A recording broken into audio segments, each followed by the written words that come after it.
ఈగ. ఈగ ఒక రోజు పొద్దున్నే లేచి ఇల్లు అలుకుతూ తన పేరు మర్చిపోయింది.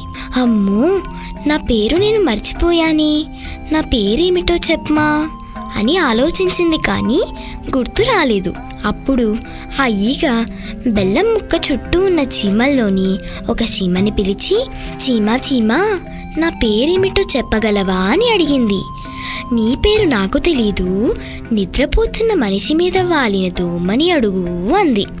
ఈగ దోమని పట్టుకొని, దోమా దోమా, నా పేరేమిటి అని అడిగింది.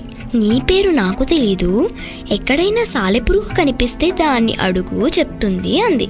ఈగ వెతగ్గా వెతగ్గా ఒక దగ్గర గూడు కట్టుకుంటున్న సాలెపురుగు కనిపించింది. సాలెపురుగు సాలెపురుగు, నా పేరేమిటో చెప్పవా అని అడిగింది. నీ పేరు నాకు తెలీదు, ఆవు దగ్గర పాలు తాగుతున్న దూడని అడుగు అంది సాలెపురుగు.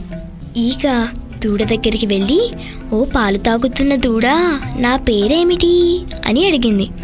నీ పేరు నాకు తెలీదు, మా అమ్మావును అడుగు అంది.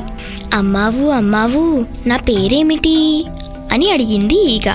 నీ పేరు నాకు తెలీదు, రోజు నా పాలు తాగుతూ ఉంటుందే ఇంట్లో ఉన్న చిట్టి తల్లి, ఆ చిట్టి తల్లిని అడుగు అంది. ఈగ ఇంట్లోకి వెళ్ళి, చిట్టి తల్లి, నా పేరేమిటి అని అడిగింది. ఈగని చూసి చిట్టి తల్లి నవ్వుతూ, నీ పేరా ఈగ అంది. అమ్మయ్య, నా పేరిప్పుడు నాకు తెలిసింది అనుకుంటూ ఈగ ఎగురుకుంటూ తన ఇంటికి వెళ్ళిపోయింది.